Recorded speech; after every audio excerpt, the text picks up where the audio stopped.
Good morning, Rabotai. Welcome to Breakfast on the Class. Breakfast on the Class is dedicated in loving memory to Shmat, Parviz Yaakov Ben Tzara and Rafael Nurani. Sponsored by the Nurani family. Tenishmato Tzura B'Tzora Haim. Week of Breakfast on the Class. It's also dedicated in loving memory of their beloved father Shalom and Sion. Rabbi Shlomo Farhi, Shlomo Yosef Ben Regina. Rabbi Shlomo for his Azkara. Sponsored by Laura and Mauricio Sion. Breakfast on the Class is dedicated in loving memory to Shmat Tzadok Ben Shalom. Rabbi Shalom by his daughter Efrat Yaish. And as well, the Torah sent a silver donor, Oren and Alexa Altmark, in loving memory and Lilu Nishmat, Oren's grandfather, David Holland David Ben Rivka Leah, for his first Yortzai, Monday, March 17th. Tenishmato Tzura B'Tzora Haim. The year of Breakfast on the Class is dedicated and in loving memory of Ruth Orfali Bat Adela, sponsored by her family, and for Refuah Shelema of Eliyahu Shmuel Zafotune, Haim Rafael Befrida, and for this continued health of Chana Bat Simafega. Also, a dedicated loving memory of Alan M. Feder, Lilu Nishmat Elia Mordechai Ben Yechiel for his Yortzai, by his daughter Andrea Roost. Is that everybody? I think we got everybody, yes? Okay. Let's begin. The pasuk in our parasha begins with an interesting word, a word that we don't find beginning any other parasha in the whole of the Torah. The pasuk says, "Vayakhel Moshe et kol adat Bnei Yisrael vayomer alehem ele hadavarim." Vayakhel Moshe, and Moshe gathered. It comes from the word kehila. So vayakhel is the verb of congregation. So how would the verb of congregation be? Congregating, says Dan Arbus. Excellent. Congregating. And Moshe, he congregated the Jewish people, got them all together. Vayomer alehem, and he said to them, Ela devarim. These are the words.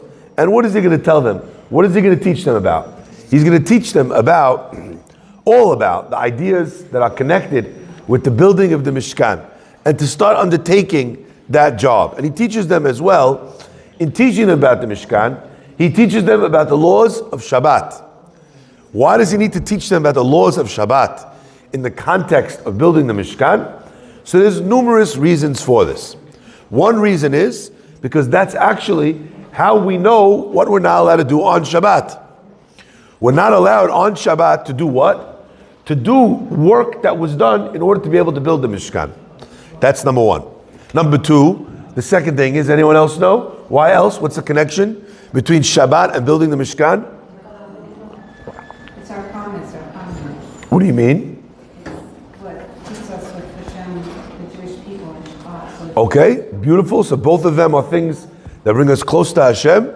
But there's an additional layer, which is that even though I commanded you to build the temple, says God, the building of the temple cannot be done on Shabbat. You can't build the Mishkan or the Beit HaMikdash on Shabbat. It doesn't push off Shabbat. So therefore, we learned in Terumat Tetzavev about how important the building of the Mishkan is, the making of all the vessels, of all the clothing for the Kohanim. All that's true, but Shabbat is so holy that you can't transgress it even to do this. It's a fascinating thing to think about. Maybe we'll talk about it one other day this week. Why is it that in the building of the Mishkan, Shabbat was not pushed off? But once you built the Mishkan, we would break Shabbat on the regular in the Beit HaMikdash. So in other words, to do the avodah, the work, the korbanot, the sacrifices, various things that they were doing inside the Beit HaMikdash required breaking the Shabbat. Same thing with the holidays. So it's an interesting phenomenon that what was going on within the Beit HaMikdash, the avodah and the service, that pushes off Shabbat. But to build the thing that would then be doche Shabbat, that we didn't allow you to do. Interestingly enough, there's parallels with that as well to Hilchot Shabbat in general. Maybe we'll discuss it on another day. But for today, I want to talk primarily about the concept of Vayakhel, of the congregation. Our Chachamim explain that one of the things that is so important when it comes to being able to build a Mishkan and build a Beit HaMikdash, to build anything in spirituality, is to have a united front of Am Yisrael, of Jewish people. If the Jewish people are divided, then Kedusha cannot rest in that place. Vehu be'echad, says the pasuk. And he is in one. God appears to the Jewish people when they are together. In fact, what it says so beautifully in the Torah that when the Jewish people were receiving the Torah, they received the Torah with tremendous unity, to the point that it says that the Jewish people were together, ish echad belev echad, vayichan sham Yisrael neged ahar.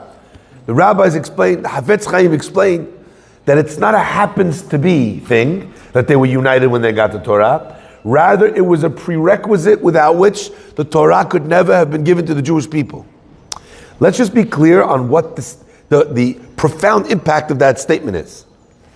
What makes Jews Jews? Torah. Now, people are a little bit confused by this thing. Is Judaism a race?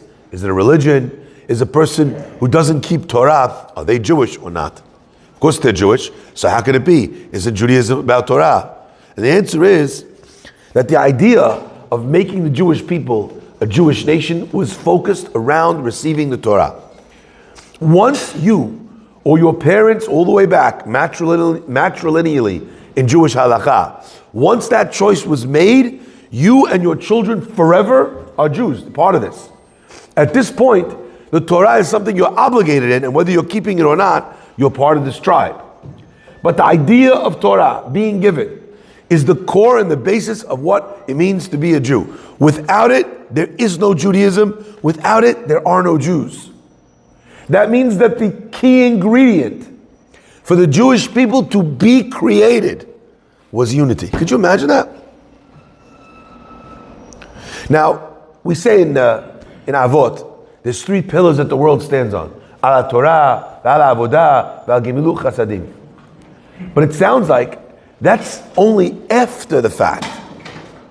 When we're talking about building the Jewish people, the most important, the predominant thing was that they were able to find a way, a modicum of unity.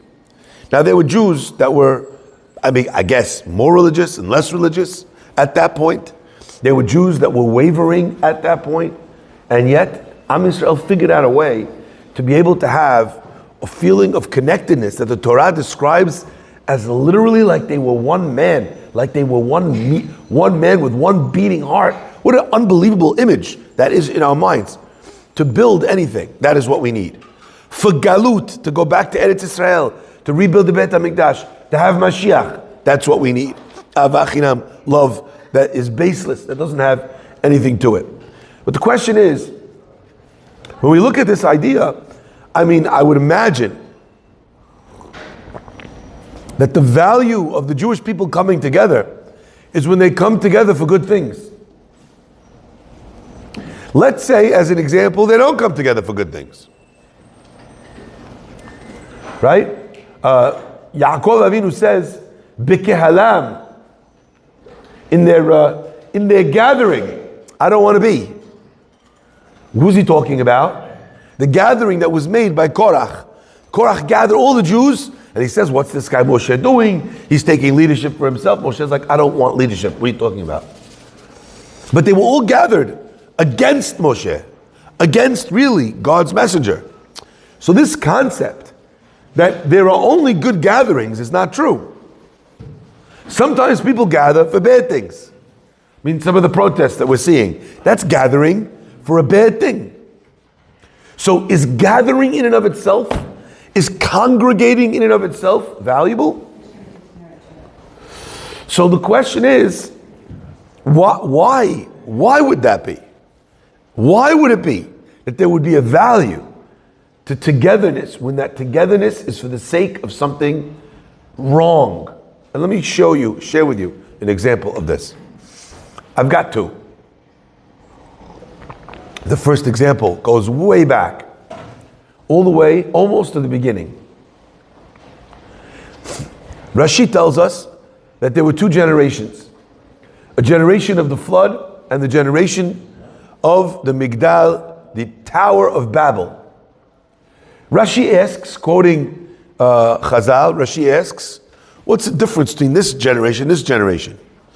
If I asked you which generation was worse, you probably would have said that the generation of the flood was better. The generation of the flood, they did some sins, true. But the generation of the Tower of Babel, they didn't believe in God at all. They were building a tower to fight against God. So you'd imagine that these people are doing some sins, but these people are fighting the actual pillar of religion in its entirety. And yet, when it comes to the flood brought about destruction.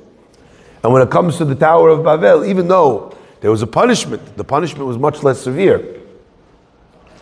Rashi says, since the people, they were one people with one language, God didn't punish them. Rashi says, you see from here, Gadol HaShalom, how great Shalom is, and how hated Machloket is. The generation of the flood may have believed in God or whatever, but they were stealing from one another. They were committing adultery. They were causing one another pain. It was the togetherness of the generation of Migdal Bavel that spared them the destruction of the generation of the flood. Now, that is astounding. What was the congregating about? It was getting together to fight God. Yeah, can we just imagine what it was like at that time? There was like some version of an anti-rabbi, okay? He's like, guys, havu, the opposite of godel elokenu. Everybody, we need to go to the site to destroy Hashem. This is what's happening. And Hashem's like, oh, they're all together. Isn't that odd? It's weird. So Rashi is telling us that they were spared because of the togetherness, but the togetherness was for reshut, for wickedness. The more of them there were, the more wickedness could be propagated. A second example. The Gemara tells us about the time of David and David, there was he was a righteous king, but they were unified against, they were unified so Hashem protected them. Excellent. In the generation of Achav, the people were together, so they would go out to war, and no one would die. This is a generation of extreme idol worship. Even to the point that we're seeing that they were united under Achav. They were united, one nation united, not under God. And God's rewarding that. Why? So it seems like there's something precious and valuable in the coming together, even independent of what it is that you're coming together for. Fascinating, huh? Let me give you an example of how strange, logically, this idea should be. I want you to imagine that you go onto Uber package delivery, and you tell Uber, here's my package. I would like you to deliver this from the synagogue on 63rd all the way to Yeshiva University in the Heights. Go all the way up, right? I don't know the exact address, okay? But in the 200s, right? And Manhattan, all the way, 140 blocks north from here. I want you to imagine the guy calls you and he tells you, listen, sir, you told me 140 blocks. I went all the way. I can't drive anymore. And there's water in front of me, and I still didn't do 140 blocks. Ask the guy, what are you looking at? The guy says, I could see the water, I see Statue of Liberty. He says, Statue of Liberty? The guy drove all the way. He drove all the way to the bottom of Manhattan. Anyway, you tell him, I can't believe it. I wanted you to go all the way uptown. Now you went all the way downtown. The guy says, well, I understand, but I worked very hard. I'm going to leave the package over here. If you compare, look, maybe I didn't go 140 blocks. I went like 80 blocks. So let's settle on like half the money. You're like, half the money? You went the exact opposite way. My package is now further from where it was. You didn't help me whatsoever. But the guy's like, but I drove, but I worked, but I spent time. And you're like, no, you didn't spend time. You wasted time. My package is now further from where it's supposed to be. Imagine a generation who uses achdut to come further from God. How could God value that? It's astounding. Why would God protect the generation of Babel? Why would God protect the people, the fighters, Am Yisrael, in the generation of Achav?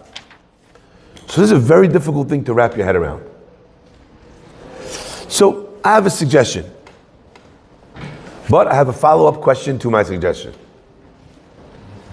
You ready for this? Yeah, the same thing about the Arabs now. Why does Hashem give them haslachah? I'm not sure if it's ahdut because they have no ahdut between themselves. Zero.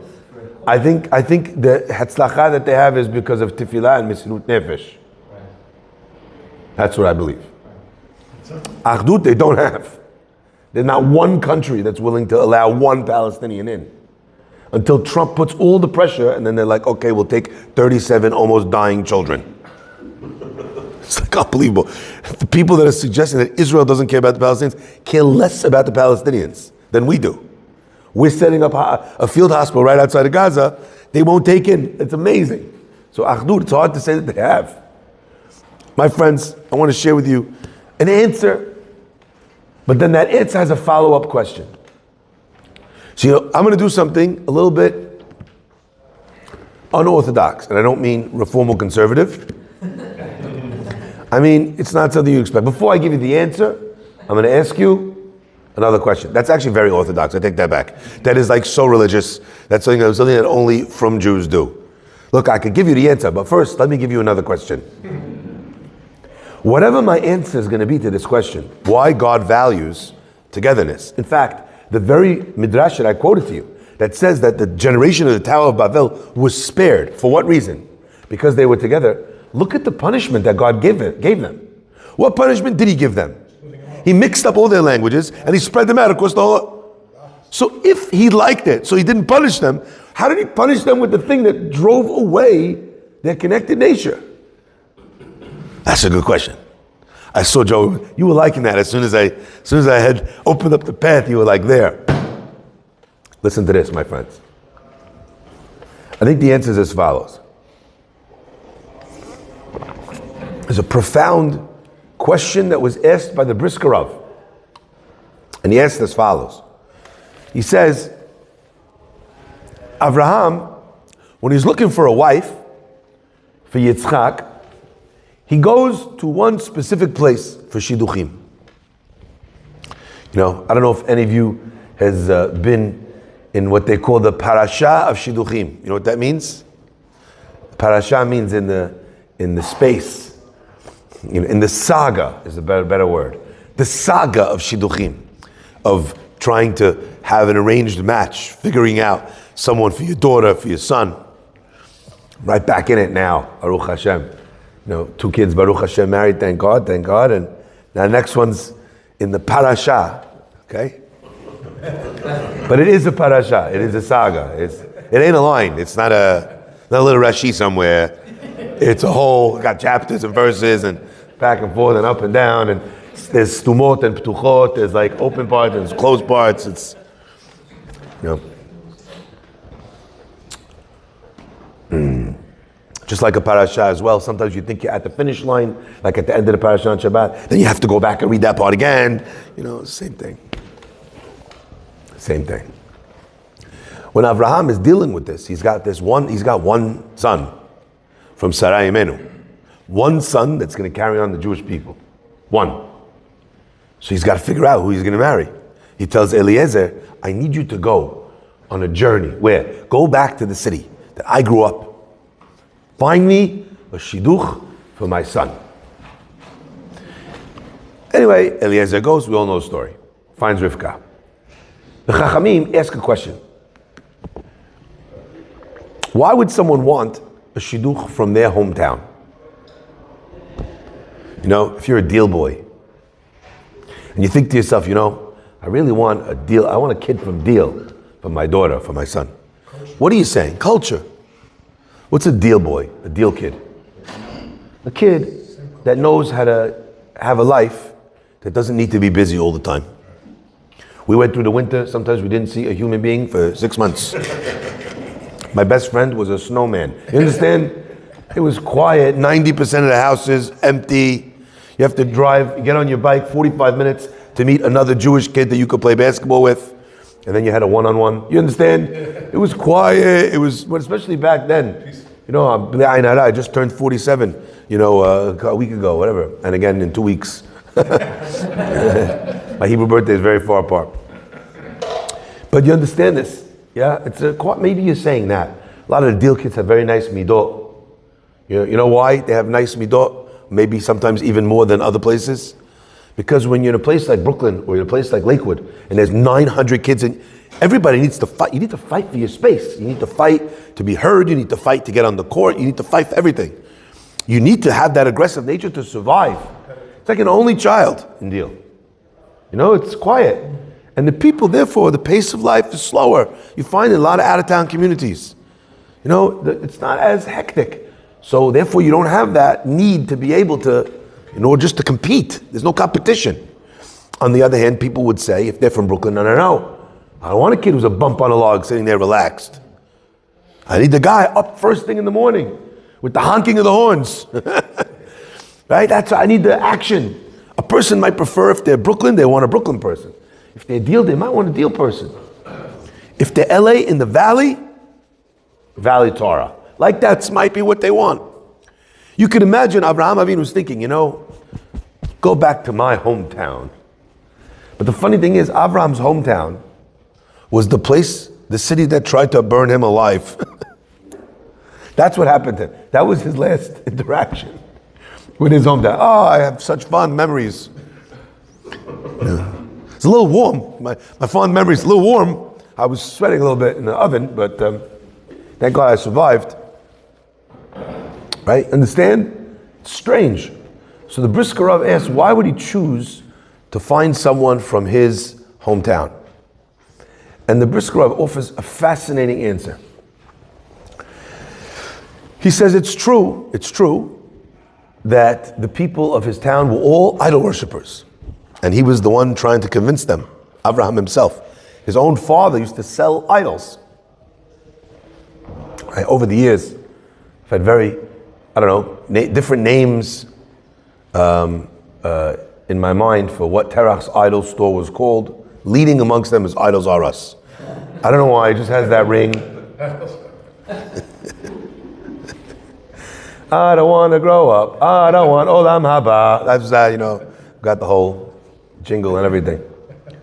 But Avram has to go and fight with his father about the whole parasha, right? He's got to do that.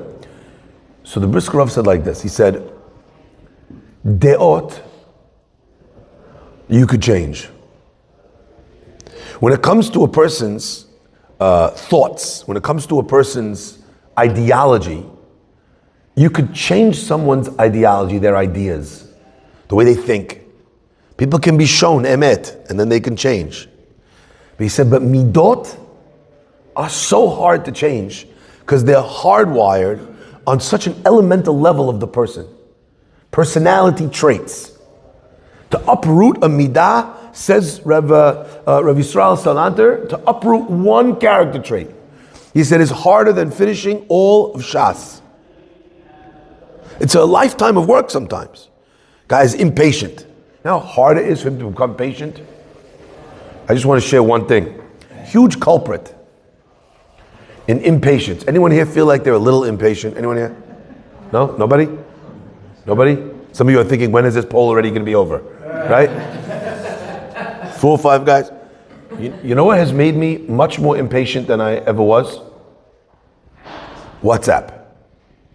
Because WhatsApp gives you this gift called 2x. You have this guy is leaving you a voice message. Hey.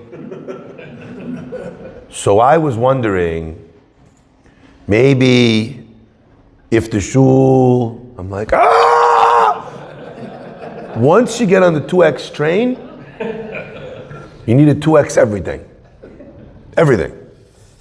But the funny thing is, you don't only 2x WhatsApp voice messages. When you meet someone in human and you're like, because once you got used to that, and that becomes a midah, and even though you're not on WhatsApp, you're still feeling, how slow is this person talking right now?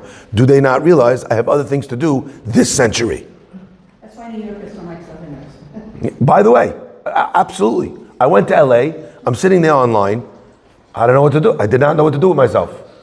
In New York City, one of the most stressful things you could ever have is when you wait online at a bagel store. And you get to the front, and you don't know what you want to order. The guy's like, what kind of bagel you want? I don't know, a plain one. A long one, a flagel, or a bagel, or a pretzel, or a pretzel? I'm like, what are you saying? And the guy's like, this one, and this one, and this one. Cream cheese? What kind of cream cheese? Oh, what kind do you have? 94 versions. How many vegetables do you want? Which vegetable? Do you want one or two? Coffee, it comes with a coffee. This one, this one, this one, this one. Small, medium, large. By the time you've finished, you don't want a bagel, you want a Valium. And in the back, they're like, come on, what's going on? I'm being yelled at from the line. I'm being yelled at from the place. I need therapy at the end of the day. I went for a bagel. I now have a personality disorder. Right? That's how it is over here. So to uproot a personality trait becomes very difficult. Avraham Avinu says, you know what I'd rather for my son? I don't mind that they worship idols. I don't mind. My question is, what is their personality traits like? That's what the Brisker Rav says. The midot of the people were not bad. It's not like Sodom, they were cruel. In fact, one of the opinions even brings that you were able to see in the people of Avram's town that they really believed in what they believed in. Interesting. Because even after they took Avraham Avinu, put him in the furnace, and Avraham Avinu survived, they still didn't give up their connection with the Avodah Zarah. They just turned to Haran. They're like, what's it going to be, sir? You just saw the biggest miracle. They weren't swayed. Avram said, if they're willing in their hearts, if they're people who stick with what they believe in, I could change what they believe in. I could teach them.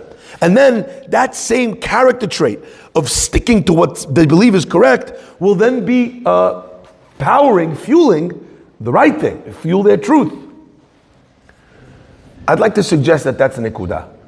Do you know what it takes to have achdut, to have unity?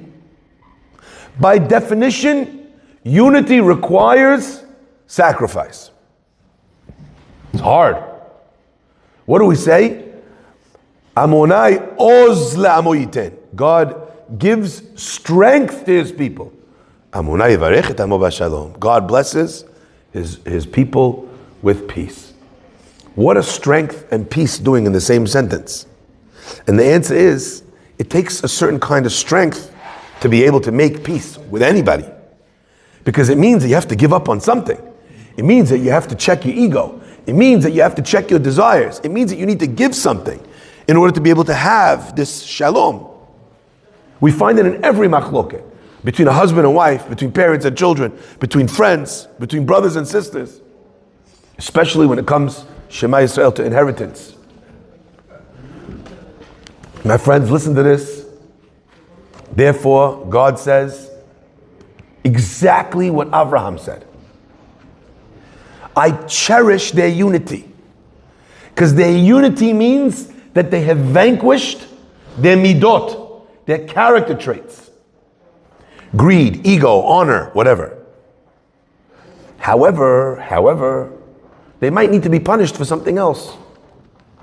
So I could punish them for that, but still appreciate the unity in and of itself, even if it's misguided. So God rewards shalom. If that's the case, my friends, if that's the case, so then why did God spread out the people in the generation of the Tower of Babel? Why did he break their shalom? By introducing a new language. The answer is fascinating. The Midrash tells us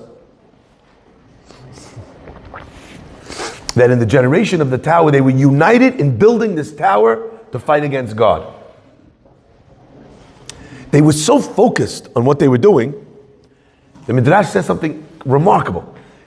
If they dropped a brick, the people would mourn. They would mourn that one less brick went into the tower. That's how dedicated, how focused they were on their mission, on the mission that united them. But it says, when God switched their language, all of a sudden, this guy asks for a hammer. The other guy hands him a brick, because now hammer in his language means, weird store that sells you things that you'll never use. You guys remember that one? Hammer, Macker, Schlemmer? That one? Yeah? All of a sudden, the guy says hammer, hands him a drone that distributes toothpaste, okay? This is amazing. They had the most wonderful things that no one could ever use. Right? Isn't that amazing? Right? Zero gravity mattress. I don't know how many people are in this category. But I always used to love the ideas in the magazine. Anyway, all of a sudden the guy would hand him a brick instead of a hammer. Listen what Rashi says. Ze omed alav, he would stand up against him, upotzea et mocho, and smash in his brains. You hear that? He would smash in his brains. That's called shalom. They're mourning a brick. They're beating each other up to death. And they're not mourning the dead guy. How is that called shalom? The answer is, what God did was He gave them the opportunity to see and to test whether their shalom was in themselves or whether their shalom was in the project. We could be united as a people for a thing.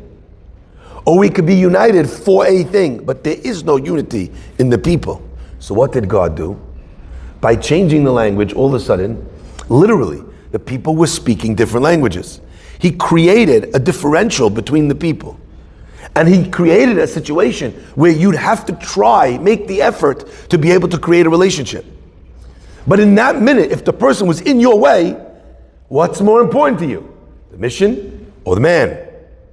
When the mission became more important than the man, then everything fell apart.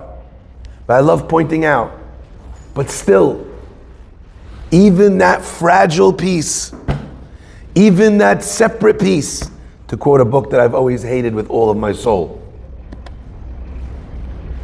was appreciated by Hashem. That's Gadol HaShalom. Even the smallest amount, even the least good, even the most shallow piece is also special. And it saved them. But it was tested. My friends, we pay a lot of lip service in Judaism to shalom. But my question is, what does shalom actually look like? I think what we're learning here today is that shalom is not an action. Shalom is not a word. Shalom is not a poster. Shalom is not an Instagram account. Shalom is a dedication to changing the midot that get in the way of shalom. Is this clear? So a person will come to you and say, I can't deal with my brother-in-law. What should I do with my brother-in-law? And I often just want to tell them, there's nothing you could do with your brother-in-law. It's not your bechira, your choice about how your brother-in-law is, how your father-in-law is, how your child is. They are their own human being. What do we get to control? We get to control how we are. So the process of shalom is in changing oneself, something about yourself, to be able to make space for somebody else. That's why shalom in Hashem's eyes is so beautiful. You know why?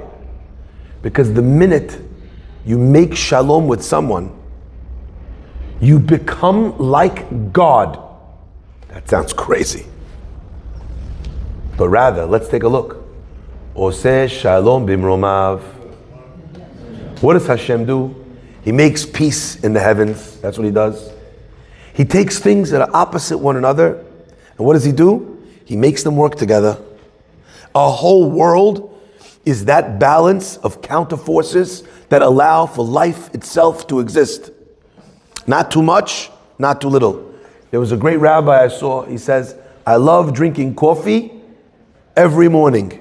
I was like, this is my kind of rabbi. Like Joe says, I send money to that yeshiva. Love that. Well, guys into coffee, good for me. But you know what he says? Let me tell you how he says it. He says, you know why I like starting my day with coffee? He says, because you take something, the coffee, it's cold. It's an inanimate object, it's a solid. And then you mix it with a liquid. You take hot water and you pour it in. Then you mix in the milk and it's cold. You're mixing solid and liquid. You're mixing hot and cold. Your coffee starts off black, you add white, right? In the milk, it becomes a color in between. You take something which is bitter, you add a little bit of sugar. Everything about the coffee, he said, is the mixing of two extremes. And with that kind of balance, he said, that's how you start your day. I was blown away. And that's why I drink so many coffee, because I'm very unbalanced. It takes a lot of cups till I get the lesson. So first of all, we should be zocheh be'ezat Hashem, to be purveyors of shalom, to be people who allow for shalom to exist around us, who place shalom. Sim shalom means place shalom. Oseh shalom means make shalom. Sometimes, in fact, almost all the time in shalom, we're incapable of making it. We're only capable of placing it.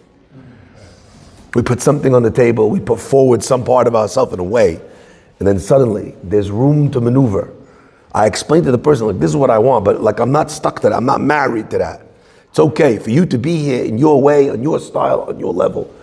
This is the beauty of what shalom is, and God appreciates it so much, because what you just did was what He did, because you created something that was not there before. That's what shalom is. The same way God created a world, a person who creates shalom creates a world, creates something new. Baruch Adonai le'olam. Amen v'amen.